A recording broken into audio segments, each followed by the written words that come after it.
Good evening all. 4:30 बज चुके हैं, अपनी क्लास शुरू करते हैं। सबसे पहले थोड़ा पुराना रिवाइज कर लेते हैं। तो मुझे बताओ, रसेश्वर दर्शन क्या है? कोई भी एक जना मुझे बताए रसेश्वर दर्शन क्या है। एनीवन?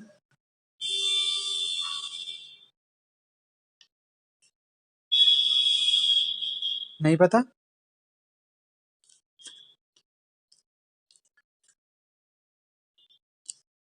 चलो छोड़ो। अच्छा, मैंने कल तुम्हें एक है ना क्वेश्चन जब कराए थे, तो धन्वंतरी बाग रुद्र बाग बताए थे। किसी को याद है क्या होता है धन्वंतरी बाग, क्या होता है रुद्र बाग?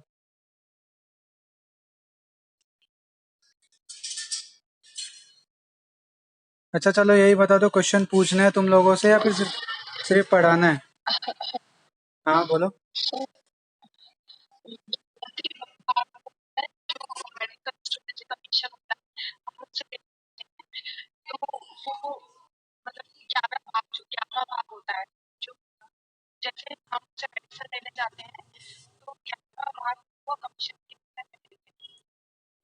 तुमने बोली बात सही है, लेकिन एक धन्वंतरी बाग नहीं है, ये रुद्र बाग है। रुद्र बाग क्या होता है जब भी। हाँ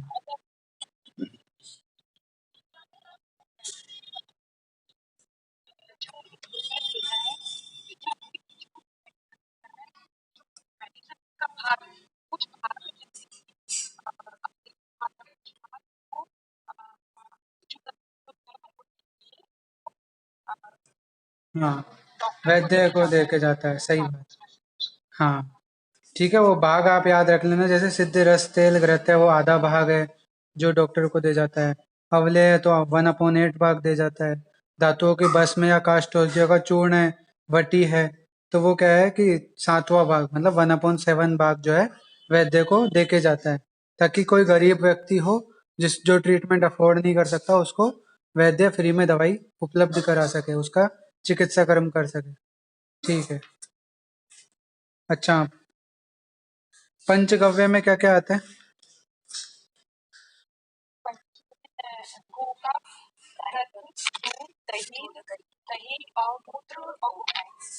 ठीक है।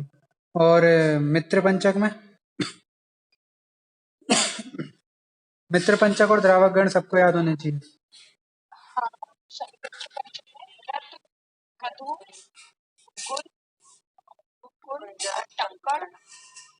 सही है। घृत गुंजा टंकण मधु गुग्गुल। और द्रावक गण में क्या ऐड हो जाता है इसमें? ठीक है, वेरी गुड। Very good.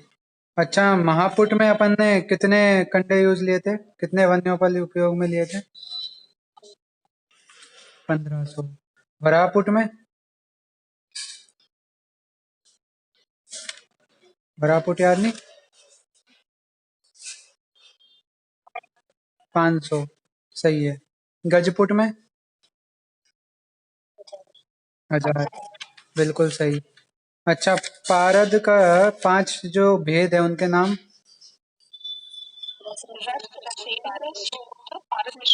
ठीक है। अच्छा, पारद के जो खनिज है उनमें कैलोमल का रासायनिक सूत्र क्या है? Chemical formula of calomel? अच्छा, गिरी सिंदूर का?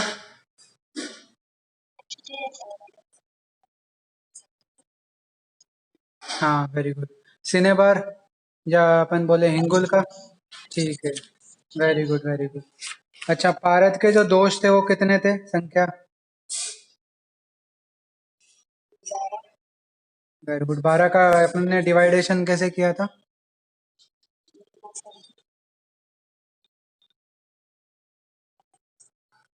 अच्छा।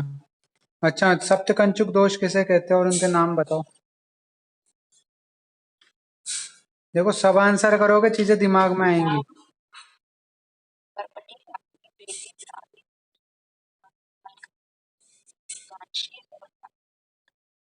क्रम से याद रखो, अंधकारी और ध्वांसी, जिससे क्या है तुम्हें याद रहे। अच्छा, नागज इनमें से कौन से दो हैं और पंकज कौन से दो हैं?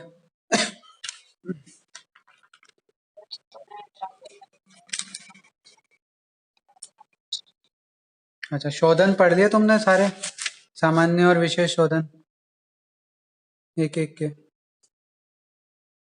अच्छा, चित्रक मूल का प्रयोग कौन से दुष्टि, जो भारत के कौन सा दोष है उसके निवारणार्थ विशेष शोधन में प्रयोग किया जाता है?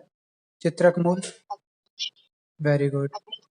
और विष दोष को दूर करने के लिए?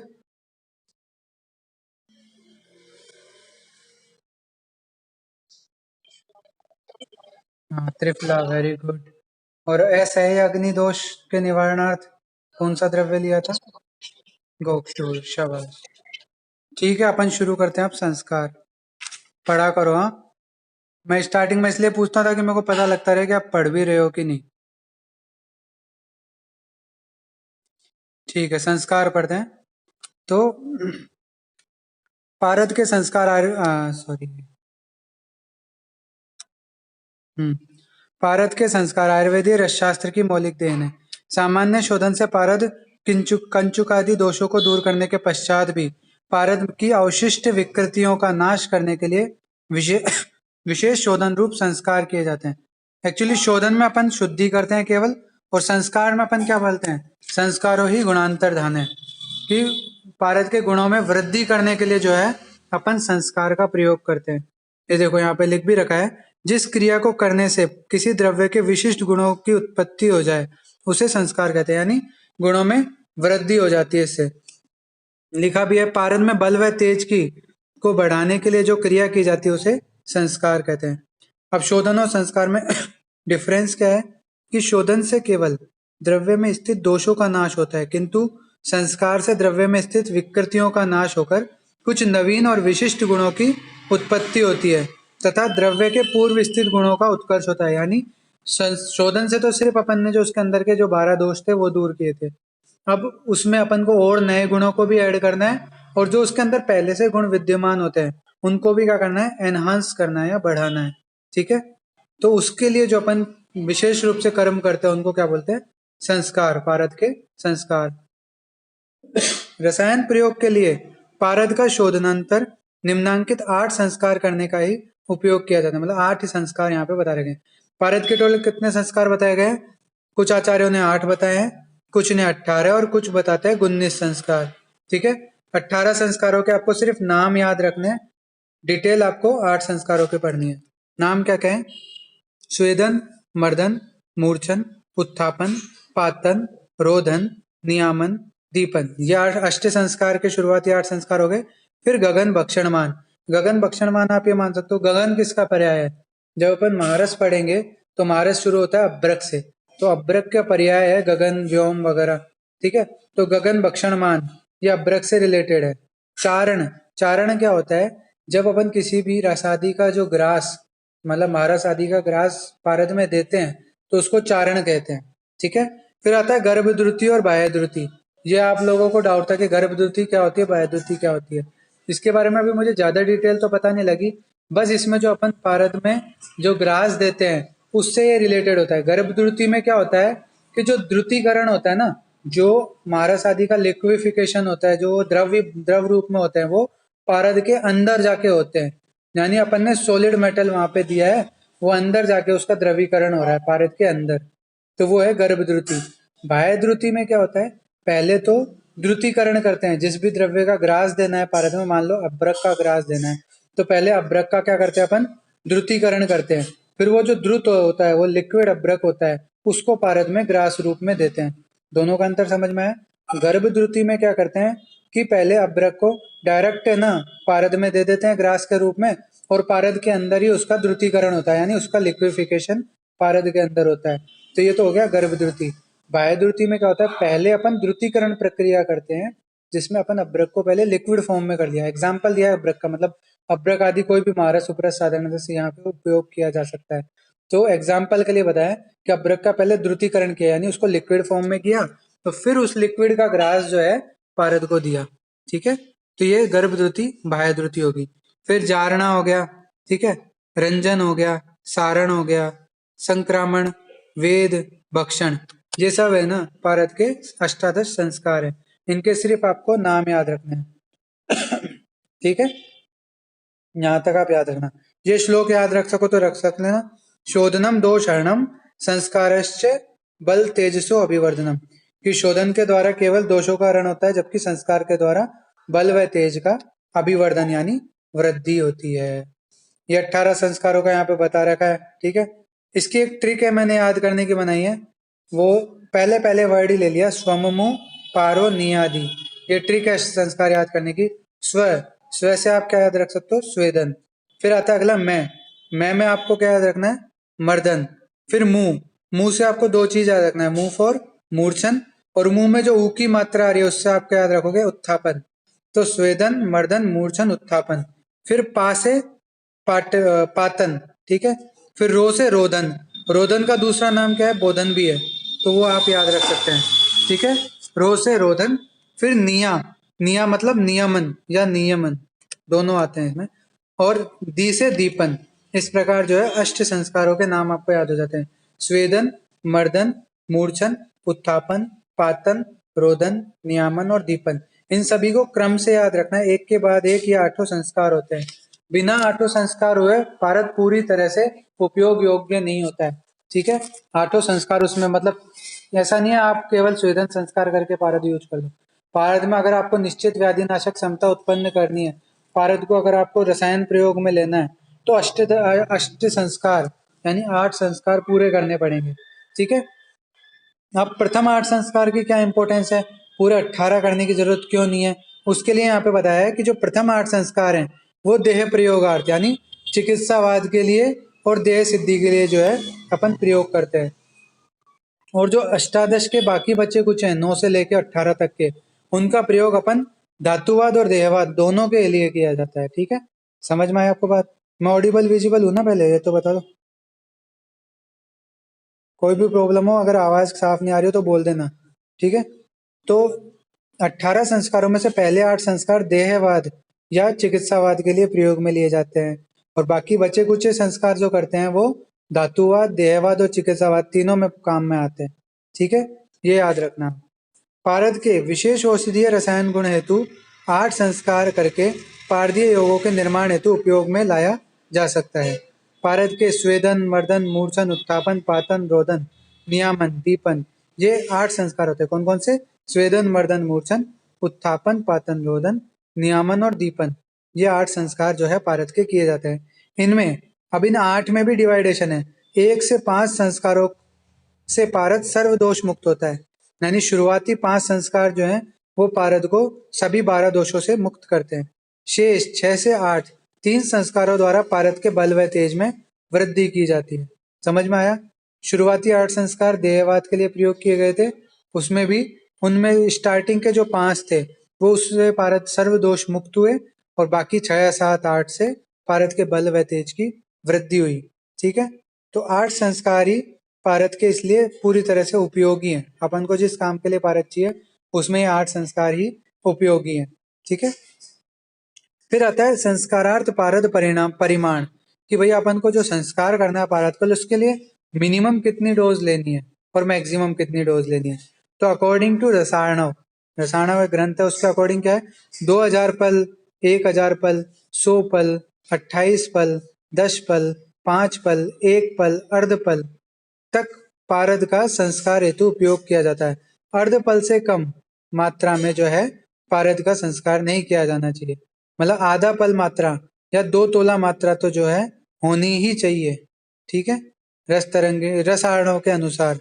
और रस तरंगिणी ने मिनिमम वैल्यू कितनी बताई है, 1 पल तक, यानी 1 पल या आधा पल तो मात्रा मिनिमम होनी ही चाहिए। क्यों, अब कारण क्या है इसके पीछे, कि पारद बनाते हैं, पारद के संस्कार करते हैं, तो उसमें जो अपन मेडिसिन भी यूज करते हैं। ठीक है, पारद के जो विभिन्न पात्र भी यूज करते हैं, और पूरी मेहनत उतनी होती है, आप आधा पल का लिए भी उतनी मेहनत करते हो, आप 100 पल के लिए भी उतनी ही मेहनत करते हो। इसलिए यहाँ पे बताया गया है कि मिनिमम आधा 1 पल तो मात्रा हो, ताकि आप प्रॉपर रूप से जो है ये सारी प्रक्रियाएं कर सकें। ठीक है, तो यहाँ पे यही बताया गया यहाँ पे कि बुद्धिमान वैद्यों का 1 पल से कम परिणाम में संस्कार के लिए पारद का नहीं लेने का निर्देश है, क्योंकि कम पारद के लिए भी प्रयास एवं सामग्री उतनी ही आवश्यक रहती है जितनी 100 पल पारद के संस्कार के लिए होती है। ठीक है, अब पारद के संस्कार के हेतु कांजी का निर्माण किया जाता है। अब कांजी के निर्माण यहाँ पे जो है, एक नॉर्मल कांजी होती है जिसमें अपन कुछ द्रव्य डालते हैं, दाँत के पुष्प वगैरह डालते हैं, और कोई भी चावल वगैरह है और दालें हैं, ठीक है, ये डालते हैं नॉर्मल कांजी निर्माण में। पारद के लिए इन सब की मात्राएं डिसाइड होती है, जैसे कि पारद में टोटल ये 8 कंटेंट यहाँ पे बता रखे हैं। चावल जिसमें 1 kg, कुलथ 1 kg, राई 500 ग्राम, सेंधव लवण 1 किलोग्राम, हरिद्रा 250 ग्राम, ठीक है, हल्दी, बांस की पत्तियां 250 ग्राम, जीरा 100 ग्राम और सौंठ 100 ग्राम, ठीक है। इसके अलावा शुद्ध हींग 50 ग्राम, सरसप मतलब सरसों का तेल 250 ml, उड़द का आटा 250 ग्राम और जल 10 लीटर। इस तरह से ये 12 कंटेंट जो है यहाँ पे कांजी निर्माण के लिए प्रयोग किए जाते हैं। तो इसकी प्रक्रिया क्या है?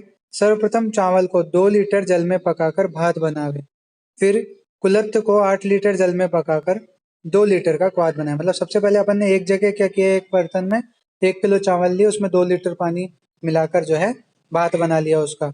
और उधर ही दूसरे पात्र में क्या किया अपन ने, 1 किलो कुलत्थ ली, उसमें 8 लीटर मतलब जल में पकाकर उसको 1/4 शेष रखा, यानी कुलत्थ क्वाथ बनाया, ठीक है, चतुर्थांश शेष रखते हुए। चूर्ण करने योग्य राई, सेंधव, हरिद्रा, जीरा, शुंठी व घी में भुने हुए शुद्ध हींग का पृथक पृथक चूर्ण करें। अपन जब चूर्ण कल्पना पढ़ेंगे तो भले ही उसमें कितने ही कंटेंट हो, उन सबका क्या है, पहले अलग अलग चूर्ण करना है और फिर उनको जो है आपस में मिक्स करना है। तो यहाँ पे भी यही क्या है, सब जितने भी कंटेंट थे जिनका अपन को चूर्ण बनाना था, उनको अलग अलग चूर्ण किया, ठीक है। हरे बांस के पत्ते जो थे उनको काटकर छोटे छोटे टुकड़े कर लिए। उड़द के आटे का सरसप तेल में वटक बना ले, मतलब उड़द के आटे को सरसप तेल के साथ गूंद के और छोटे छोटे लड्डू टाइप बना लेते हैं, वटक बना लेते हैं, ठीक है। फिर उसके बाद क्या है, सभी को तैयार करने के बाद एक बड़ा भांड यानी बड़ा घड़ा लेकर उसके अंदर तेल का लेप करके जल, भात, कुलत्थ क्वाथ, हींग, लवण व शेष सभी द्रव्यों को डालकर अच्छी तरह से मिक्स कर दें, ठीक है। पात्र में सभी द्रव्य डालने पर भी चौथाई मतलब 1/4 तो शेष रहना ही चाहिए, खाली रहना ही चाहिए। इसके पश्चात पात्र का मुख जो है एक शराब से ढककर कपड़ मिट्टी करके सुरक्षित स्थान पर रख देना चाहिए। फिर किण्वन यानी फर्मेंटेशन के लिए उसको 10 से 12 दिन तक के लिए रख देना चाहिए। फर्मेंटेशन कंप्लीट होने पर मुख को खोलकर ऊपर के द्रव भाग को एक पात्र में जो है छान कर रख देना चाहिए और फिर उसको आवश्यकता अनुसार उपयोग में लिया जाना चाहिए। अब मैं आपको इसके स्टेप वापस समझाता हूँ। पहला स्टेप, चावल वाला स्टेप। सबसे पहले अपन ने 1 किलो चावल लिए, उसमें 2 लीटर जल मिलाकर भात बना लिया। दूसरा स्टेप, कुलत्थ क्वाथ बनाना। कुलत्थ क्वाथ कैसे बनाया? 1 किलो कुल्थी की दाल ली, उसमें 8 लीटर जल मिलाया और उसको चतुर्थांश यानी 1/4 शेष रखा, ठीक है। तीसरा, विभिन्न चूर्ण निर्माण। विभिन्न चूर्ण निर्माण कैसे किए?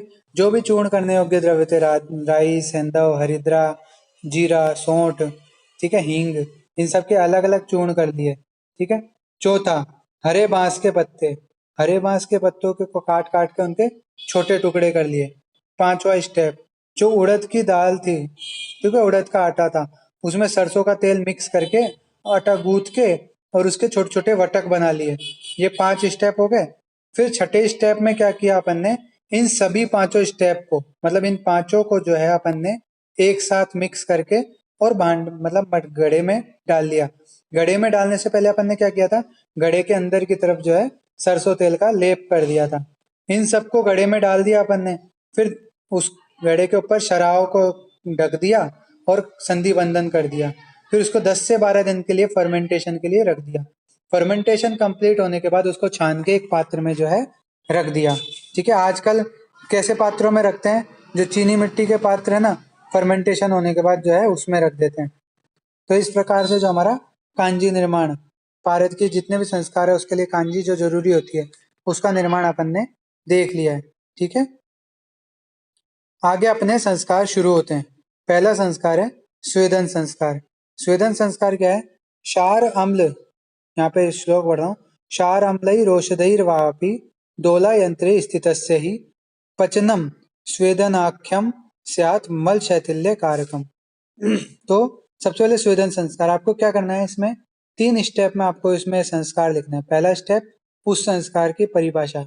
दूसरा स्टेप, उस संस्कार को करने की विधि। तीसरा स्टेप, उस संस्कार से होने वाला लाभ।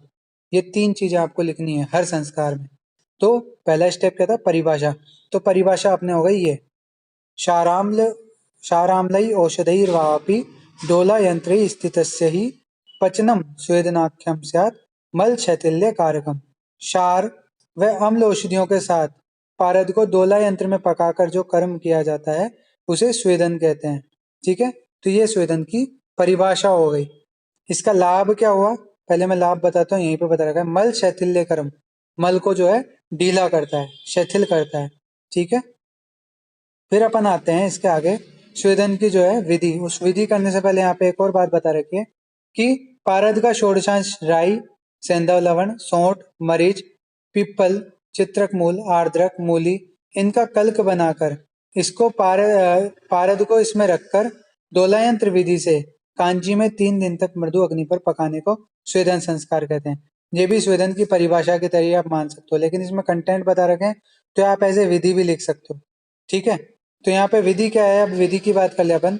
राई, सेंधा, लवण आदि प्रत्येक द्रव्यों को पारद के षोडशांश मात्रा में लेकर प्रत्येक का अलग अलग चूर्ण बनाकर एकत्र मिलाकर कांजी के से कल्क बना लिया जाता है। अब चतुर्गुण वस्त्र पर वटपत्र के का दोना बनाकर उसमें पारद डालकर वस्त्र की पोटली बना ले। ठीक है, इस पोटली को दोला यंत्र में कांजी डालकर शलाका के मध्य डोला में इस तरह से लटकाते हैं। ठीक है, लटका देते हैं। फिर पात्र को चूल्हे व में रखकर मृदु अग्नि पर 3 दिन तक जो है 8-8 घंटे पर डे, ठीक है, पकाते हैं। आवश्यकता अनुसार इसमें कांजी डालते रहते हैं, क्योंकि पकाते जाते तो कांजी क्या है, उड़ती भी रहती है, वाष्पीभूत भी होती रहती है, इसलिए आवश्यकता अनुसार उसमें कांजी को ऐड करते रहना चाहिए। इसके पश्चात सावधानी पूर्वक वस्त्र, वटपत्र, कल्कादि को उष्ण जल द्वारा धोकर प्राप्त पारद को द्विगुणित वस्त्र से छानकर संस्कार करना चाहिए। अब यहाँ पे स्टेप में आपको फिर से समझाता हूँ। सबसे पहले जो भी द्रव्य अपन काम में ले रहे हैं, राई, सेंधा लवण, सोंठ, मरीच, पिप्पली, चित्रकूट, इन सबके अलग अलग चूर्ण बना लिए। फिर इन सभी चूर्णों को आपस में मिक्स कर लिया। ठीक है, फिर थोड़ी सी कांजी मिलाकर इनके कल्क बना लिया। कल्क बन गया। अब क्या करते हैं, एक वस्त्र लिया, चतुर्गुण वस्त्र, उसमें अपन ने वटपत्र का एक दोना बना के रख दिया। फिर पारद और वो कल्क दोनों इसमें डाल दिए और उसकी पोटली बांध दी पूरे की। ठीक है, अब इस पोटली को दोला यंत्र में कांजी में लटका दिया। फिर 3 दिन तक स्वेदन करते हैं दोला यंत्र में, और उसके बाद जो अपना तैयार हो जाता है, क्या तैयार हो जाता है, ये पारद का संस्कार हो जाता है, स्वेदन संस्कार। ठीक है, समझ में आ गया स्वेदन संस्कार आपको। अब अपन बात करते हैं मर्दन संस्कार की। मर्दन क्या है, परिभाषा। मर्दन मतलब अपन घोटते हैं, तो मर्दन किस में होता है, खरल यंत्र में। आपको यंत्र भी याद रखना है, स्वेदन किस में हुआ था अपना, डोला यंत्र में। मर्दन किस में होगा, खरल यंत्र में। तो मर्दन की परिभाषा क्या है, मर्दन संस्कारार्थ कथित औषधि, अम्ल द्रव्य, कांजी के साथ पोटली को घोटने की क्रिया को मर्दन कहते हैं। इस पारद में स्थित इससे पारद में स्थित बाह्य मल का नाश होता है। मर्दन में अपन क्या करते हैं, कुल मिला के जो भी औषधि है, अम्ल द्रव्य है, कांजी है, उन सबको पारद में मिक्स करके और खले यंत्र में अच्छे से घोटे जाते हैं, उसको घोटते रहते हैं। इस प्रक्रिया को जो है मर्दन कहते हैं। एक लोहे की खल में गुड़, जला हुआ ऊन, सेंधा लवण, ग्रह धूम, इष्टिका चूर्ण, राई, इन सभी पदार्थों का अपन ने कहाँ प्रयोग किया था, जो पारद के दोष है उनको दूर करने में, तो उन्हीं का यहाँ पे भी प्रयोग किया है, षोडशांश मात्रा में लिया है। फिर खलों में जो है 3 दिन तक कांजी के साथ मर्दन करते हैं। ठीक है, इसे ही मर्दन संस्कार कहा जाता है। कुछ आचार्य कहते हैं कि ये मर्दन संस्कार कहाँ करना चाहिए, तप्त खलों में करना चाहिए। कुछ सामान्य खरल का प्रयोग करते हैं। ठीक है, विधि आपको यही लिखनी है जो ऊपर बताई है, कि जो भी द्रव्य थे उन सबको पारद के साथ मिलाकर लोहे की खल में जो है 3 दिन तक जो है मर्दन करना चाहिए। मर्दन किस में करना चाहिए, भावना के द्रव्य क्या होना चाहिए, कांजी होनी चाहिए। ठीक है, ये सब जो है अपने क्या हो गया, मर्दन संस्कार के अंतर्गत आ गया। तो पहला संस्कार था कौन सा, स्वेदन संस्कार। उसमें अपन ने सबसे पहले क्या किया, मलों को शिथिल किया। ठीक है, फिर दूसरा जो संस्कार किया, उस मूर्छन संस्कार, मर्दन संस्कार, उसको अपन ने क्या किया, बाह्य मल जो भी थे, एक्सटर्नल इम्प्योरिटीज थे, उनके निष्कासन कर दिया। समझ में आ गया। एक एक स्टेप करके अपन पारद को अंदर जाए जा रहे हैं। ठीक है, पहले दोषों को ढीला कर दिया, फिर जो बाह्य दोष थे उनको निकाल दिया। अब आभ्यंतर दोष, जो उसके अंदर नैसर्गिक दोष हैं, उनको निकालने के लिए अपन क्या करते हैं, मूर्छन संस्कार। फिर उसके बाद जो उसके औपाधिक और सप्तकिंचुक दोष हैं, उनको निकालने के लिए जो है अपन उत्थापन संस्कार, और जो अगला संस्कार है कौन सा, पातन संस्कार, वो करेंगे। ठीक है, तो अब मूर्छन संस्कार, मूर्छन संस्कार का उपयोग कहाँ करते हैं अपन, दोष त्रय निवारणार्थ। दोष त्रय कौन कौन से, जो नैसर्गिक 3 दोष थे उनकी बात हो रही है यहाँ पे। तो दोष त्रय यानी विष वन्नी मल दोष के निवारण के लिए जो अपन संस्कार करते हैं उसे मूर्छन करते हैं, मूर्छन कहते हैं। नष्ट पिष्ट कारकम मूर्छनम दोष त्रयम, कि जिस संस्कार के द्वारा पारद नष्ट पिष्ट होता है उसको जो है मूर्छन संस्कार कहते हैं। ठीक है, मूर्छन संस्कारार्थ उक्त औषधियों के साथ पारद को नष्ट पिष्ट होने तक घोटने की क्रिया को मूर्छन कहते हैं, परिभाषा हो गई। इससे पारद का विष वन्नी व मल दोष आदि सर्व दोष नष्ट होते हैं। पारद को नष्ट करना ही मूर्छन कहलाता है। मर्दन करने से पारद अपनी चपलता व द्रवता को छोड़कर नाग वर्ण का हो जाता है। इस अवस्था को मूर्छन संस्कार कहते हैं। ये विभिन्न परिभाषाएं हैं। कोई कहता है कि भाई पारद को नष्ट पिष्ट करना मूर्छन कहलाता है, कोई कहता है पारद की चपलता और द्रवता के जो गुण हैं उनको नष्ट करना है, उनको खत्म करना क्या कहलाता है, मूर्छन संस्कार कहलाता है। ठीक है, ये सब जो है मूर्छन संस्कार की परिभाषा में आते हैं। विधि क्या है, पारद का षोडशांश घृत कुमारी, त्रिफला, चित्रक मूल लेकर लोहे के तप्त खल्व में डालकर पारद मिलाकर कांजी से पारद को नष्ट पिष्ट होने तक जो है मर्दन करना चाहिए। किसमें करना चाहिए, तप्त खरल या तप्त खल्व में मर्दन करना चाहिए। ठीक है, इस प्रक्रिया को तप्त खल्व में धातुवाद के लिए 7 बार करें, ना कि रसवाद के लिए। मतलब अगर आपको रसवाद के लिए करना हो या फिर देहवाद के लिए करना हो तो नॉर्मल खल्व भी काफी है, लेकिन अगर आपको धातुवाद के लिए पारद का प्रयोग करना हो तो उसको तप्त खल्व में करना चाहिए। ठीक है, यहाँ पे ये बता रखा है। इस प्रकार अपने स्वेदन, मर्दन और मूर्छन संस्कार कंप्लीट होते हैं। ठीक है, अगला आता है उत्थापन संस्कार। उत्थापन संस्कार क्या है, इसका उपयोग मूर्छा व्यापत्ति नाशनम। अब मूर्छन संस्कार किया तो पारद के दोष तो दूर हुए, लेकिन पारद जो है मूर्छित हो गए, यानी पारद अपने जो औषधीय गुण थे ना उनको भी खो बैठा।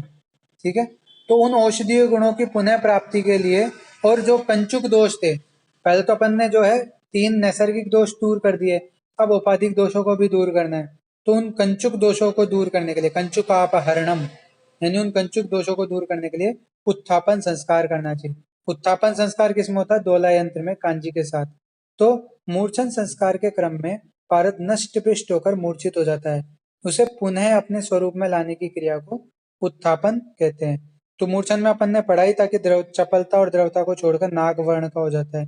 तो पारद में वापस अपनी चमक आ जाए, पारद फिर से अपने नैसर्गिक गुणों को पाले, ठीक है, उसके लिए जो है अपन उत्थापन संस्कार करते हैं।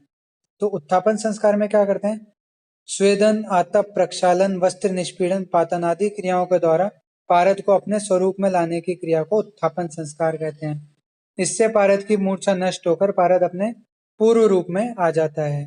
विधि क्या है इसकी, सर्वप्रथम पारद को 1 या 3 दिन तक कांजी में डोलायंत्र विधि से स्वेदन कर उष्ण जल से प्रक्षालन कर लेते हैं। उष्ण कांजी के साथ धोते समय पारद को खलियों में डालकर मर्दन करके प्रक्षालन करने से भी पारद का अधिकांश भाग जो है अपने स्वरूप में वापस आ जाता है। अथवा पातन यंत्र द्वारा पातन करने पर भी पारद का उत्थापन हो जाता है। यहाँ पे 3 विधियां बता रखी है। पहली विधि डोला यंत्र विधि। डोला यंत्र में अपन ने क्या किया कि पारद लिया, उसको एक पोटली बनाई, ठीक है, जैसे पहले बनाई थी औषधियों के साथ, फिर उसको कांजी में जो है रखकर डोला यंत्र में स्वेदन किया। पहली विधि ये। दूसरी विधि में अपन ने क्या किया, पहले कांजी से जो है पारद का प्रक्षालन किया, फिर जो है कांजी के साथ ही पारद का खल्व यंत्र में जो है मर्दन किया। ठीक है, ये दूसरी विधि हो गई। तीसरी विधि पातन यंत्र वाली विधि। पातन यंत्र वाली विधि में क्या किया अपन ने, पातन यंत्र का प्रयोग किया। ठीक है, ऊर्ध्व पातन, अधः पातन या तिर्यक पातन द्वारा पारद के जो है सप्त कंचुक दोषों को दूर किया। तो इस प्रकार से जो कौन सा संस्कार पूरा हुआ, उत्थापन संस्कार। ठीक है, 4 संस्कार अपने पूरे हो गए। फिर आता है अगला पातन संस्कार। पातन संस्कार से मैंने आपको बताया था कि जो भी पारद में ऐसे दोष होते हैं जिनका मेल्टिंग पॉइंट पारद से ज्यादा होता है, मेल्टिंग और बॉइलिंग पॉइंट, या फिर बॉइलिंग पॉइंट पारद से कम होता है, मतलब जो अपना क्वथनांक है, वेपोराइजेशन पॉइंट है, वो पारद से जिनका ज्यादा या कम होता है उनका जो उन दोषों का निष्कासन अपन किससे करते हैं, पातन संस्कार से। यानी जो पारद के यौगिक दोष है, नाग वंग आदि दोष, उनका जो है निष्कासन अपन पातन संस्कार से करते हैं। अब तक का क्रम आपको समझ में आ गया होगा। पहला संस्कार स्वेदन संस्कार क्यों किया? मलों को शिथिल करने के लिए, ढीला करने के लिए। दूसरा संस्कार अपन ने क्यों किया? बहिर्मल निष्काशनम, जो एक्सटर्नल इम्प्योरिटीज थी उनको दूर करने के लिए। कौन सा संस्कार था? मर्दन संस्कार। फिर था मूर्छन संस्कार। मूर्छन संस्कार क्यों किया अपन ने? अपन ने उसको किया अपने जो नैसर्गिक दोष थे, दोष त्रय निवारणार्थ, कि जो 3 दोष थे उनको निवारण करने के लिए। फिर चौथा उत्थापन संस्कार, मूर्छा व्यापत्ति नाशनम, कि जो मूर्छा और व्यापत्तियां थी उनका नाश करने के लिए अपन ने चौथा संस्कार किया। फिर आता है 5वां संस्कार, पातन संस्कार। ठीक है, अब तक अपन ने क्या है कि उसके नैसर्गिक दोष और औपाधिक दोष उनको दूर कर दिया था। बचे कौन से? यौगिक दोष। यौगिक दोषों को दूर करने के लिए अपन ने पातन संस्कार किया। पातन संस्कार में आपको, पातन यंत्र में आपको तीनों विधि बता ही चुका हूँ। ऊर्ध्व पातन में पारद वेपोराइज होकर ऊपर चल जाता है और ठंडा होकर ऊपर वाले पात्र में इकट्ठा हो जाता है।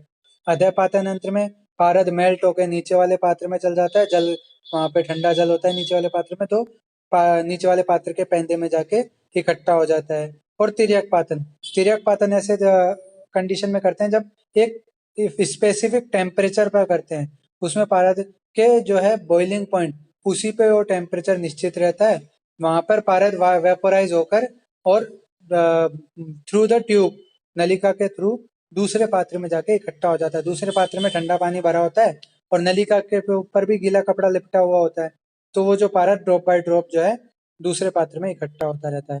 इस प्रकार से ऊर्ध्वाधर तिर्यक पातन होते हैं। इनमें कुछ औषधियां यूज ली जाती है, वो एक बार आप रीड मार लेना, आपको समझ में आ जाएगा।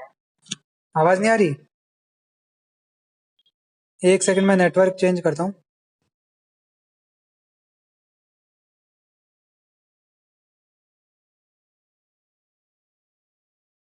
अब आ रही है आवाज?